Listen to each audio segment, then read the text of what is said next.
तो दोस्तों आपको पता ही होगा कि चाइना के द्वारा कई सारे एयरक्राफ्ट कैरियर को तैयार किया जा रहा है और ऐसे में आप देख सकते हैं कि अगर चाइना इसी तरह से अपने एयरक्राफ्ट कैरियर को यहाँ पर और भी ज्यादा बड़ी मात्रा में बनाता जाता है तो एक समय आएगा जब अमेरिका की बराबरी वो कर लेगा। ऐसे में आने वाले 10 साल के अंदर कम से कम अपने बेड़े में चाइना 6 एयरक्राफ्ट कैरियर्स को जोड़ना चाहता है और अगर ये सपना चाइना का पूरा हो जाता है तो ये भारत के लिए भी एक बड़ा चैलेंज होगा और असल में देखा जाए तो ये भारत के लिए एक बहुत ही बड़ा खतरा होगा, क्योंकि चाइना अक्सर इंडिया के खिलाफ इस तरह के डिप्लॉयमेंट करता रहता है और इसमें कोई शक नहीं है कि इंडिया के खिलाफ चाइना एक आक्रामक नीति को अपनाता है। ऐसे में इंडियन ओशियन के अंदर भी चाइना इन्फ्लुएंस को बढ़ाने के लिए हर समय ऐसे जहाजों को तैनात रखने का प्रयास करता है जो कि यहाँ पर काफी डेंजरस है। और ऐसे में आपको क्या पता है कि भारत के पास भी एक ऐसा हथियार है जो रियल में गेम चेंजर है और चाइना से काफी आगे है।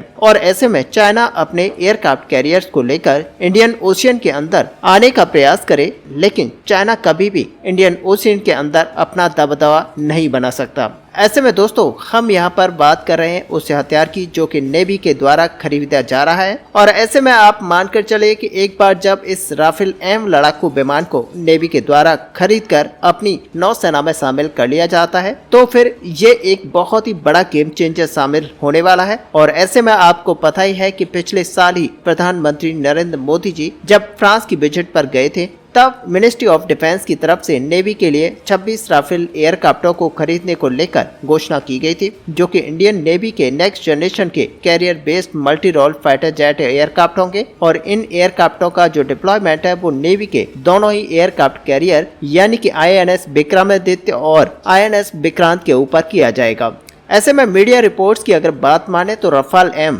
एयरक्राफ्ट को एक ऐसे गेम चेंजर हथियार के रूप में माना जा रहा है जो कि चाइना के नेवी के द्वारा इस्तेमाल किए जाने वाले नेवल जेटों के मुकाबले करीब करीब एक दशक आगे है। हाल ही में यूरेशियन टाइम्स के एक रिपोर्ट में ये दावा किया गया है कि जो राफेल एम एयरक्राफ्ट है नो डाउट ये इंडियन नेवी की कैपेबिलिटी में काफी ज्यादा बढ़ोतरी करेगा और साथ ही इंडियन ओशियन रीजन में इंडिया के जो स्ट्रेटजी इम्पैक्ट है उसको मजबूत बनाएगा। राफेल एम एयरक्राफ्टों को अगर देखा जाए तो ये इंडियन एयरफोर्स के द्वारा इस्तेमाल किए जाने वाला डेसॉल्ट एविएशन का एयरक्राफ्टों के ही कैरियर बेस्ड वर्जन है। और यूरेशियन टाइम्स की इस रिपोर्ट में राफेल एम एयरक्राफ्टों के कई तरीके के अलग अलग क्षमता का जिक्र किया गया है और ये भी दावा किया जा रहा है कि इन एयरक्राफ्टों के द्वारा केवल मात्र नेवी की क्षमता में ही वृद्धि नहीं होगी बल्कि इंडियन नेवी के मलक्का स्टेट और सुंडी स्टेट के ऊपर जो डोमिनेंस है वो भी यहाँ पर इंक्रीज होगा। इसके अलावा चाइना जो इंडियन ओशियन के अंदर अपने कदमों को मजबूत करने का कोशिश कर रहा है उसे भी इंडियन नेवी बेहतरीन तरीके से काउंटर कर सकेगा, जबकि दूसरी तरफ साउथ चाइना सी के अंदर भी इंडिया अपने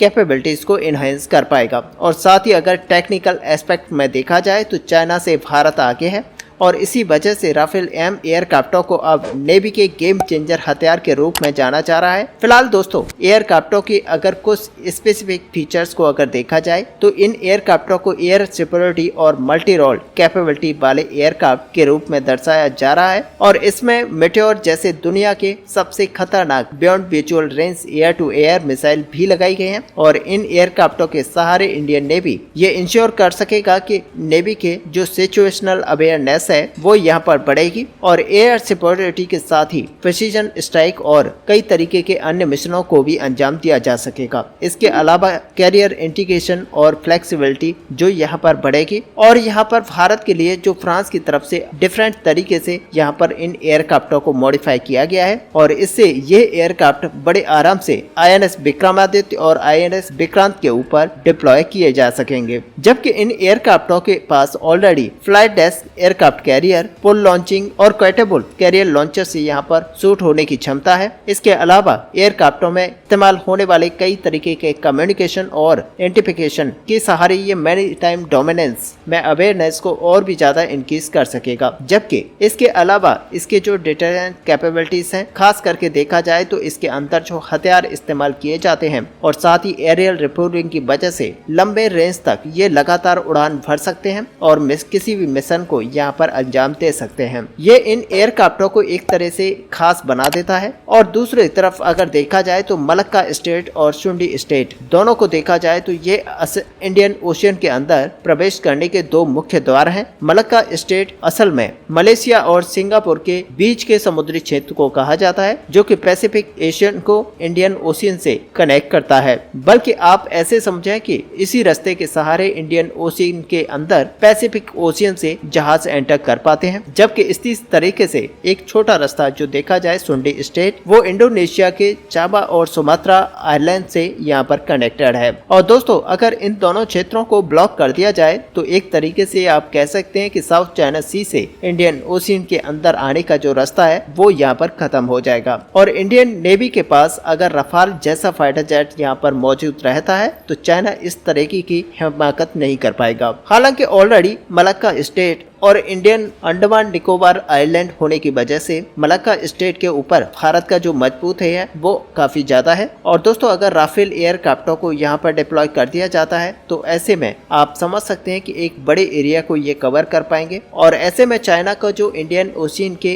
अंदर जो मंसूबा चल रहा है उसे बहुत ही बड़ा झटका लगेगा। असल में यहाँ पर बता दें कि हर साल कई करोड़ डॉलर के चाइनीज ट्रेड इंडियन ओशियन से गुजरता है और इंडियन ओशियन के यही दो मेन पॉइंट है जहां पर चाइना अपने ट्रेड शिप को भेजता है। और इसी वजह से चाइना चाहता है कि इन दोनों रूटों के ऊपर चाइना का दबदबा हो और इसी कारण से चाइना के द्वारा इंडियन ओशियन के ऊपर साल दर साल अपनी प्रेजेंस को इंक्रीज किया जा रहा है और इंडियन ओशियन के अलग अलग देशों को ट्रैप में फंसते हुए उनके जमीनों के ऊपर बेसेस बनाए जा रहे हैं ताकि इंडियन ओशियन के इन ट्रेड रूटों के ऊपर चाइना का कब्जा हो जाए, जिससे कि एक तरह से चाइना की जो ट्रेड है वो कंटिन्यू रह सके और यहाँ पर इंडिया का जो ट्रेड है वो खत्म हो जाए। लेकिन दोस्तों, रफाल एम जैसे एयरक्राफ्ट आने की वजह से चाइना के ये जो सभी मंसूबे हैं वो पूरी तरह से ध्वस्त हो जाएंगे, क्योंकि इसके बाद चाइना जितना भी दम लगा ले एटलीस्ट इन क्षेत्रों के ऊपर अपना दबदबा नहीं बना पाएगा। हालांकि अगर इसके बावजूद भी चाइना को इन क्षेत्रों के ऊपर कब्जा करना हो तो अपने नेवी के अधिकतम बेड़े यहाँ पर डिप्लॉय करने होंगे, जो कि चाइना के लिए एक तरह से देखा जाए तो काफी ज्यादा खर्चीलू होगा। और दूसरी तरफ लंबे समय तक इतने बड़े बेड़े को चाइना अपने मेनलैंड आइलैंड से इतने दूर डिप्लॉय नहीं रख पाएगा।